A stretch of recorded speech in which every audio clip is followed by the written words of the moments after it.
ការដាស់ថាមពលនៃធាតុខ្យល់ភ្លាមនោះបុរសវ័យកណ្ដាលបានលាតដៃយឺតងើយមុខសម្លឹងទៅលើមេឃរួចស្រែកប្រកាសយ៉ាងខ្លាំងថាអូ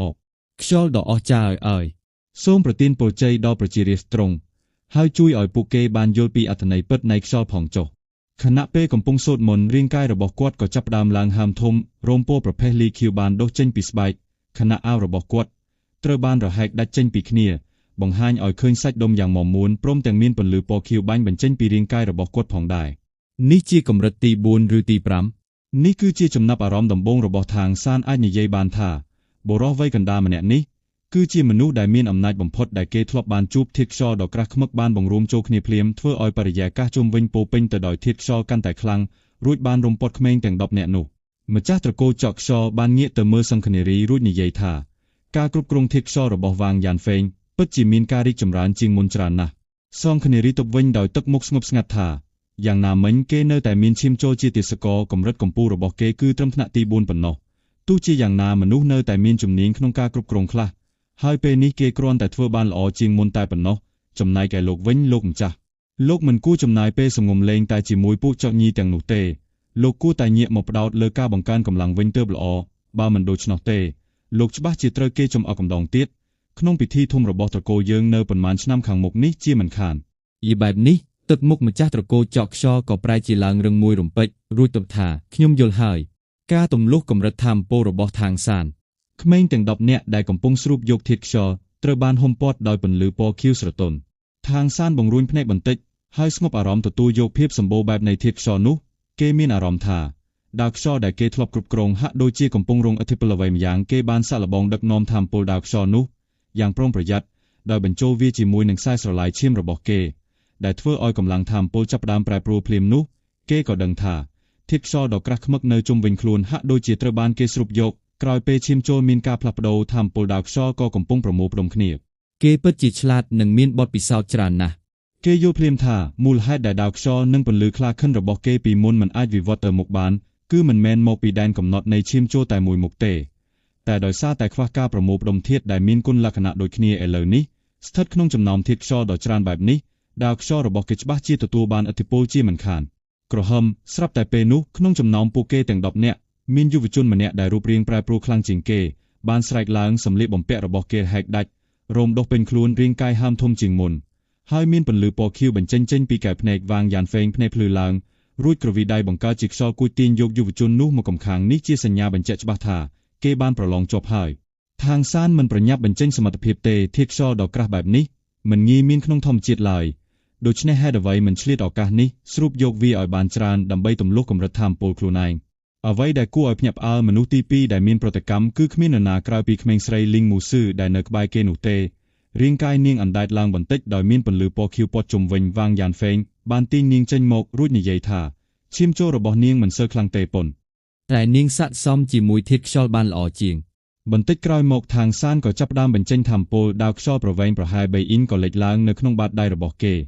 ហើយហោះវឹងឡើងលើអាកាសដាវខ្យល់ភ្ញាក់ឡើងនេះគឺវាងយ៉ានហ្វេងភ្ញាក់ផ្អើលយ៉ាងខ្លាំងហើយប្រញាប់ទាញທາງសានចេញមកភ្លាមក្មេងទាំង10នាក់ដែលបានមកទេមាន5នាក់បានជាប់ចំណាយ5នាក់ទៀតកំពុងឈរភ័យងឿងឆ្ងល់ពិធីបូជាឈាមដ៏សាហាវយង់ក្នុងសង្ឃនារីបានក្រោកឈរយឺតដើរសំដៅទៅអាសនៈរួចប្រកាសដោយសំឡេងធ្ងន់ថាចាប់ផ្ដើមពិធីបូជានាងបានស្រែកលូយ៉ាងវែងអ៊ូធ្វើឲ្យពួកបិសាចចោលទាំងអស់លូឡើងព្រមគ្នាត្រហឹងអឹងកងពេញទីក្រុងកែវភ្នែកពណ៌បៃតងចាស់របស់សង្ឃនារីបញ្ចេញពន្លឺយ៉ាងត្រជាក់ខណៈដែលនាងប្រកាសថាថ្ងៃនេះជាថ្ងៃគោរពបូជាបុព្វបុរសចូលយើងថ្វាយយេញបូជាឈាមស្រស់នេះដល់បុព្វបុរសដើម្បីឲ្យពូជពងស្ចក់ខ្យល់យើងកាន់តែរឹងមាំនាងងាកទៅសម្លឹងមើលក្មេងទាំង5នាក់ដែលធ្លាក់ការសាក់លបងរួចស្រែកថាពួកឯងមានឈាមចូលយើងប៉ុន្តែមិនអាចដាស់សេរីរុងរឿងរបស់ត្រកូលយើងបានទេមានតែឈាមស្រស់ទេទើបអាចលាងជម្រះភាពអាម៉ាស់នេះបានសម្រាប់ពួកវាចោលទៅគ្រាន់តែនាងនិយាយចប់ភ្លាមបិសាចចកបានស្ទុះទៅចាប់ហែករាងកាយក្មេងទាំងនោះជាបំណែកដោយកម្លាំងយ៉ាងសាហាវឈាមស្រស់បានហៀសាច់ស្រោចពេញអាសនៈពេលឃើញទិដ្ឋភាពនេះທາງសានមានអារម្មណ៍ថាឈាមរត់ច្រាសមកក្បាលរាងកាយឡើងរឹងកំព្រឹសហើយដៃក្តាប់ចូលគ្នាយ៉ាងណែនប៉ុន្តែភ្លាមនោះអ្វីប្រែជាខ្មៅងឹតដោយសារតែមានមនុស្សម្នាក់បានឈរបាំងពីមុខគេយ៉ាងស្ងៀមស្ងាត់វាគឺជាវាងយ៉ានហ្វេងការលះបង់និងការចាប់ផ្ដើមថ្មីทางសានខំមាត់ខ្លួនឯងយ៉ាងណែនមួយរំពេចនោះគាត់ស្ទើរតែស្ទុះរត់ចេញទៅហើយប៉ុន្តែការខាត់របស់វាងយ៉ានហ្វេង បានធ្វើឲ្យកំហឹងដែលកំពុងពុះកញ្ជ្រោលក្នុងខ្លួនរបស់គាត់ត្រូវស្ងប់ស្ងាត់ទៅវិញបន្តិចម្ដងមេកន្ទ្រីងចកខ្យល់នោះយ៉ាងហោចណាស់ក៏មានកម្លាំងកម្រិតទី5ឬខ្ពស់ជាងនេះដែរចំណែកឯមេបូជាចាយវិញប្រហែលជាដល់កម្រិតទី6បាត់ទៅហើយបើប្រញាប់ចេញទៅពេលនេះគឺប្រកាសជាទៅស្លាប់មិនខានយ៉ាងណាមិញទោះបីជាទេសកលជាមនុស្សនៅទីនេះមើលទៅហាក់បីដូចជាមនុស្សគ្មានព្រលឹងក៏ដោយក៏ពួកគេនៅតែជាជនរួមជាតិរបស់គាត់ដែរសម្រាប់ពួកបិសាចចោរទាំងនេះការសម្លាប់មនុស្សគឺមិនខុសពីការសម្លាប់សត្វធាតុឡើយនៅក្នុងភ្នែករបស់ពួកវាមនុស្សគឺមានតម្លៃទាបជាងសត្វទៅទៀតថ្វាយយិញបូជារំពេចនោះសំឡេងរបស់មេបូជាចាក៏បានបន្លឺឡើងសារជាថ្មីທາງសានងាកខ្លួនបន្តិចគេចពីការបាំងរបស់វាងយ៉ានហ្វេងហើយលួចសម្លឹងមើលទៅខាងក្រៅវាងយ៉ានហ្វេងហាក់ដូចជាដឹងខ្លួនក៏ងាកមកសម្លឹងមើលគាត់ដោយងក់ចិញ្ចើមបន្តិចស្របពេលជាមួយគ្នានេះក្មេងផ្សេងទៀតដែលទើបតែភ្ញាក់ដឹងខ្លួនកំពុងតែញាប់ញ័រដោយក្តីភ័យខ្លាចនៅលើផ្ទៃមុខរបស់ທາງសានក៏បានបង្ហាញពីការភ័យរន្ធត់ផងដែរដែលធ្វើឲ្យវាងយ៉ានហ្វេងមានអារម្មណ៍ធូរស្រាលបន្តិចពេលឃើញបែបនេះគាត់ក៏បានយកដៃស្ដាំរុញທາງសានឲ្យថយទៅក្រោយគាត់វិញទោះបីជាທາງសានមិនទាន់ដឹងច្បាស់ពីអត្តសញ្ញាណរបស់វាងយ៉ានហ្វេងនៅក្នុងកុលសម្ព័ន្ធចកខ្យល់នេះក៏ដោយប៉ុន្តែបើមើលទៅលើការវិតម្លៃនិងទង្វើរបស់គាត់នាពេលនេះយ៉ាងហោចណាស់បុរសម្នាក់នេះក៏នៅមានមនោសញ្ចេតនានិងក្តីអាណិតអាសូរចំពោះមនុស្សជាតិដែរមុនពេលត្រូវគេរុញឲ្យថយក្រោយທາງសានបានក្រឡេកឃើញស្ត្រីអាក្រាតកាយចំនួន10នាក់ត្រូវបានគេបណ្ដាលចូលទៅកាន់ទីលានគ្មានអ្វីត្រូវសង្ស័យទេនេះហើយជាយិញបូជាដែលមេបូជាចាឲ្យបាននិយាយនោះ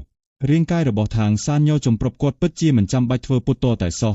ទោះបីជាគាត់ធ្លាប់បានឃើញមនុស្សស្លាប់រាប់មិនអស់នៅក្នុងទីក្រុងចកខ្យល់នេះក៏ដោយក៏គាត់មិនដែលឃើញផ្ទាល់ភ្នែកនៅការសម្លាប់រង្គាដ៏សាហាវយង់ក្នុងនិងទ្រង់ទ្រាយធំបែបនេះទេសូម្បីតែនៅក្នុងអតីតជាតិរបស់គាត់ក៏គាត់កម្រនឹងមានអារម្មណ៍ខឹងសម្បារខ្លាំងបែបនេះដែរក្នុងនាមជាអតីតស្ដេចព្រះគាត់គិតថាខ្លួនឯងមានសមត្ថភាពគ្រប់គ្រងអារម្មណ៍បានល្អណាស់ទៅហើយប៉ុន្តែក្នុងស្ថានភាពបែបនេះតើឲ្យគាត់រក្សាភាពស្ងប់ស្ងាត់ម្ដេចនឹងបានបពិតរបបបុរសដ៏អស្ចារ្យថ្ងៃនេះកូនចៅសូមថ្វាយនៅយិញបូជាឈាមដ៏ឈ្ងុយឆ្ងាញ់បំផុតជូនទ្រង់សូមទ្រង់ជួយការពារកូនចៅដើម្បីឲ្យពូជអម្បូរចកខ្យល់យើងកាន់តែរុងរឿងថ្វាយយិញបូជាអំដោយសំឡេងស្រែកយ៉ាងកងរំពងរបស់មេបូជាចាដែលស្ដាប់ទៅដូចជាសំឡេងខ្មោចយំស្រាប់តែបំពង់របស់ស្ត្រីទាំង10នាក់នៅលើអាសនៈត្រូវបានគេផ្ដាច់ភ្លាមឈាមរបស់ពួកគេបានហូរស្រោចពេញអាសនៈសំឡេងលូរបស់សត្វចកក៏បានបន្លឺឡើងកងរំពងពីពេញទីក្រុងចកខ្យល់ម្ដងទៀតសម្រាប់ពួកវាពិធីបូជាគឺជាពេលវេលាដ៏សែនរំភើបនិងរីករាយបំផុតស្លាប់បាត់ទៅហើយមនុស្ស10នាក់ទៀតបានស្លាប់ហើយທາງសានបិទភ្នែកទាំងក្តីឈឺចាប់ពេលនេះគ្មានភាពស្ទាក់ស្ទើរនៅក្នុងចិត្តរបស់គាត់ទៀតទេគាត់ចង់ផ្លាស់ប្ដូរពិភពលោកមួយនេះផ្លាស់ប្ដូរអ្វីគ្រប់យ៉ាងនៅទីនេះគាត់ចង់រំដោះមនុស្សជាតិពីភាពជាទាសករដាស់ស្មារតីរបស់ពួកគេនិងផ្ដួលរំលំរ៉ប់គ្រប់គ្រងរបស់ពួកបិសាចនៅក្នុងពិភពលោកណាក៏ដោយអ្នកខ្លាំងតែងតែជិះជាន់អ្នកខ្សោយជានិច្ចមានតែការធ្វើឲ្យមនុស្សជាតិមានភាពរឹងមាំពិតប្រាកដប៉ុណ្ណោះទើបអាចផ្លាស់ប្ដូរវាសនានេះបានពិធីបូជានេះបានបន្តរហូតដល់កន្លះម៉ោងទើបបញ្ចប់ທາງសានបានអន់ក្បាលចុះរហូតរាងកាយរបស់គាត់ញាប់ញ័ររត់ឈប់គាត់មិនបានសម្លឹងមើលទៅអាសនៈនោះម្ដងទៀតទេគ្រាន់តែឈរស្ងៀមនៅពីក្រោយវាងយ៉ានហ្វេងពេលនេះគាត់មានការតាំងចិត្តយ៉ាងមុតមមក្រៅពីការតាមស្វែងរកភរិយារបស់គាត់ឥឡូវនេះគាត់មានទំនួលខុសត្រូវដ៏ធ្ងន់ធ្ងរមួយទៀតនៅក្នុងពិភពហ្វាឡានលើទ្វីបបិសាចមួយនេះក្រោយពីពិធីបានបញ្ចប់ហើយពួកបិសាចចកបានបែកខ្ញែកគ្នាអស់វាងយ៉ានហ្វេងក៏បានងាកមកប្រាប់ທາງសានលីងម៉ូស៊ឺនិងក្មេង3នាក់ទៀតថាមកតាមខ្ញុំពួកគេទាំង5នាក់បានដើរតាមគាត់ទាំងញ័រខ្លួនក្រោមការដឹកនាំរបស់វាងយ៉ានហ្វេងពួកគេត្រូវបាននាំទៅកាន់ផ្ទះមួយនៅប៉ែកខាងលិចនៃទីក្រុងផ្ទះនេះ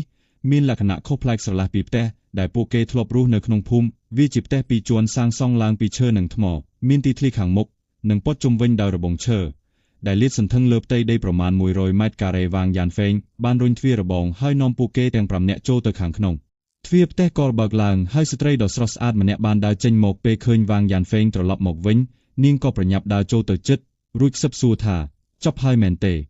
វាងយ៉ានហ្វេងដកដង្ហើមធំរួចតុបតិចថាចប់ហើយស្ត្រីនោះអន់ក្បាលចុះបន្តិចភ្នែករបស់នាងប្រែជាក្រហមលើកនេះសល់តែក្មេង5នាក់នេះទេមែនហើយ5នាក់ទៀតមិនបានឆ្លងកាត់ការសាកល្បងទេស្ត្រីនោះដឹងយ៉ាងច្បាស់ថានឹងមានរឿងអ្វីកើតឡើងចំពោះអ្នកដែលធ្លាក់នាងអន់មុខចុះដោយក្តីសង្វេគវាងយ៉ានហ្វេងបានទាញនាងមកកប់យ៉ាងថ្នាក់ថ្នមចូលមកខាងក្នុងមកស្ត្រីនោះនិយាយដោយសំឡេងខ្សោនិងស្អុកបន្តិចក្រោមការនាំផ្លូវរបស់វាងយ៉ានហ្វេងនិងភរិយាក្មេងទាំង5នាក់ត្រូវបានគេនាំចូលទៅក្នុងផ្ទះនេះមានភាពកក់ក្ដៅណាស់មានចើងរកានកម្ដៅកំពុងឆេះសន្ធោសន្ធៅនៅក្បែរជញ្ជាំងការតុបតែងមើលទៅសាមញ្ញប៉ុន្តែមានតុកៅអីបន្ទប់នៅសងខាងនិងជណ្ដើរសម្រាប់ឡើងទៅជាន់ខាងលើពេលទទួលបានភាពកក់ក្ដៅទោះបីជាក្មេងទាំង4នាក់រួមជាមួយທາງសាននៅតែមានការព្រួយបារម្ភក៏ពិតមែនប៉ុន្តែយ៉ាងហោចណាស់ពួកគេក៏មានអារម្មណ៍ស្ងប់ជាងមុនបន្តិចដែរ ស្ត្រីនោះបានដើរទៅម្ខាងចាក់ទឹកក្តៅមួយពែងម្នាក់ហុចឲ្យក្មេងពេលកាន់កែវទឹកក្តៅក្នុងដៃທາງសានស្រាប់តែមានអារម្មណ៍ថាខ្លួនឯងហាក់បីដូចជាបានចាប់កំណើតជាថ្មីម្ដងទៀតចំណែកឯលីងម៉ូស៊ឺវិញនាងទប់អារម្មណ៍មិនបានក៏យំសឹកសួរតិច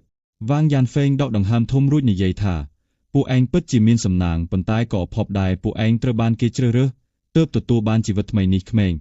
ចាប់ពីថ្ងៃនេះទៅខ្ញុំគឺជាគ្រូរបស់ពួកឯងត្រូវតែរៀនសូត្រពីខ្ញុំមានតែការខិតខំហ្វឹកហាត់ដើម្បីឲ្យមានសមត្ថភាពការពារខ្លួនឯងទេទើបពួកឯងអាចរស់រានមានជីវិតបាន3ឆ្នាំក្រោយនិងមានការសាកល្បងមួយទៀតពួកឯងត្រូវតែយកឈ្នះបិសាចចោកដែលមានអាយុស្រករគ្នាទើបមានសិទ្ធិក្លាយជាទេសកររបស់ពួកវាបើមិនដូច្នោះទេពួកឯងប្រកាសជាបានឃើញស្រាប់ហើយនៅអ្វីដែលបានកើតឡើងចំពោះក្មេងទាំងនោះនៅថ្ងៃនេះគាត់ផ្អាកបន្តិចរួចនិយាយបន្តខ្ញុំមិនដឹងថាពួកឯងយល់ពីអ្វីដែលខ្ញុំកំពុងនិយាយយឺអត់ទេប៉ុន្តែខ្ញុំនឹងព្យាយាមឲ្យអស់ពីសមត្ថភាពដើម្បីបង្រៀនពួកឯងចាប់ពីថ្ងៃនេះទៅពួកឯងនឹងត្រូវរស់នៅទីនេះជាមួយខ្ញុំលុះត្រាតែពួកឯងប្រឡងជាប់ការសាកល្បងហើយក្លាយជាទេសករពេញសិទ្ធិទើបពួកឯងអាចមានផ្ទះសម្បែងរៀងខ្លួនបានគាត់ងាកទៅរកប្រពន្ធរបស់គាត់រួចបន្តថានេះគឺជាភរិយារបស់គ្រូនាងឈ្មោះឈីវជីងពីមុនពួកយើងក៏ដូចជាពួកឯងអញ្ចឹងធ្លាប់ឆ្លងកាត់រឿងរ៉ាវគ្រប់យ៉ាងដូចថ្ងៃនេះដែរយើងអាចរស់រានមានជីវិតបានគឺដោយសារតែយើងទទួលបានសិទ្ធិធ្វើជាទេសករសម្រាប់រយៈពេល3ឆ្នាំទៅមុខទៀតពួកឯងក៏ត្រូវតែខិតខំប្រឹងប្រែងដើម្បីដណ្ដើមយកសិទ្ធិនោះមកវិញដែរដើម្បីកុំឲ្យត្រូវធ្លាក់ខ្លួនជាទេសករគេទៀតមិនអីទេទៅសម្រាប់សិនចុះអ្នកគ្រូរបស់ឯងនឹងនាំទៅបន្ទប់ក្មេងប្រុសគេងរួមគ្នាមួយបន្ទប់ចំណែកក្មេងស្រីគេងមួយបន្ទប់ផ្សេងទៀតថ្ងៃស្អែកខ្ញុំនឹងចាប់ផ្ដើមបងរៀនពួកឯងហើយយកស្លាកទាំងនេះទៅពាក់ជាប់នឹងខ្លួនទៅបើចង់ចេញទៅដើរលេងខាងក្រៅត្រូវតែពាក់វាជានិច្ចបើមានវាគេនឹងមិនចាត់ទុកពួកឯងថាជាទេសករដែលរត់កាត់នោះទេនិយាយបណ្ដាវ៉ាងយ៉ានហ្វេងបានហុចស្លាកឈើមួយឲ្យក្មេងម្នាក់ស្លាកនោះមានឆ្លាក់ក្បាច់និងមានដាំនៅបំណែកឆ្អឹងដែលមើលទៅស្រដៀងនឹងធ្មេញចកប៉ុន្តែមិនមែនជាចង្កូមទេបន្ទប់របស់ពួកគេសុទ្ធតែនៅជាន់តដីທາງសានត្រូវបានគេចាត់ឲ្យគេងរួមបន្ទប់ជាមួយក្មេងប្រុសម្នាក់ដែលមើលទៅមានអាយុប្រហែល10ឆ្នាំឈីវជីងបាននាំពួកគេទៅបន្ទប់រៀងខ្លួននៅជាន់តដីនេះមានបន្ទប់ទឹករួមមួយឈីវជីងបានប្រាប់ឲ្យពួកគេងូតទឹកសម្អាតខ្លួនជាមុនសិនក្រោយពីងូតទឹករួចពួកគេម្នាក់ទទួលបានសម្លៀកបំពាក់មួយឈុតដែលធ្វើពីក្រណាត់ទេហើយក្រដប់ទោះបីជាសាច់ក្រណាត់វាដប់បន្តិចមែនប៉ុន្តែវាក្រាស់និងផ្ដល់ភាពកក់ក្ដៅបានយ៉ាងល្អក្រោយពីរៀបចំខ្លួនរួចរាល់អ្នកគ្រប់គ្នាក៏បានមកជួបជុំគ្នាដើម្បីទទួលទានអាហារពេលល្ងាចពួកគេបានហូបពួកមើមបន្លែស្ងោរប្រឡាក់ជាមួយអំបិលបន្តិចបន្តួចនិងមានសាច់ស្ងោរខ្លះផងដែរសម្រាប់ពួកទេសករនេះពិតជាអាហារដ៏ឆ្ងាញ់ពិសាដោយពិធីជប់លៀងអញ្ចឹងពួកគេបានញ៉ាំទឹកស៊ុបសាច់ដ៏ឈ្ងុយឆ្ងាញ់ដែលធ្វើឲ្យអារម្មណ៍របស់អ្នកគ្រប់គ្នាបានស្ងប់ស្ងាត់ជាងមុនច្រើនយ៉ាងណាមិញທາງសានបានសង្កេតឃើញថាភ្នែករបស់លីងម៉ូស៊ឺនៅតែក្រហមហើមហើយការសម្លឹងរបស់នាងហាក់ដូចជាកំពុងភ្លឹកវង្វេងនាងហូបបានតិចតួចណាស់វ៉ាងយ៉ានហ្វេងបានសួរឈ្មោះរបស់ពួកគេក្នុងចំណោមក្មេងទាំង5នាក់ក្រៅពីທາງសាននិងលីងម៉ូស៊ឺក្មេង3នាក់ទៀតមិនមានឈ្មោះត្រឹមត្រូវនោះទេគឺមានត្រឹមតែឈ្មោះហៅក្រៅសាមញ្ញប៉ុណ្ណោះ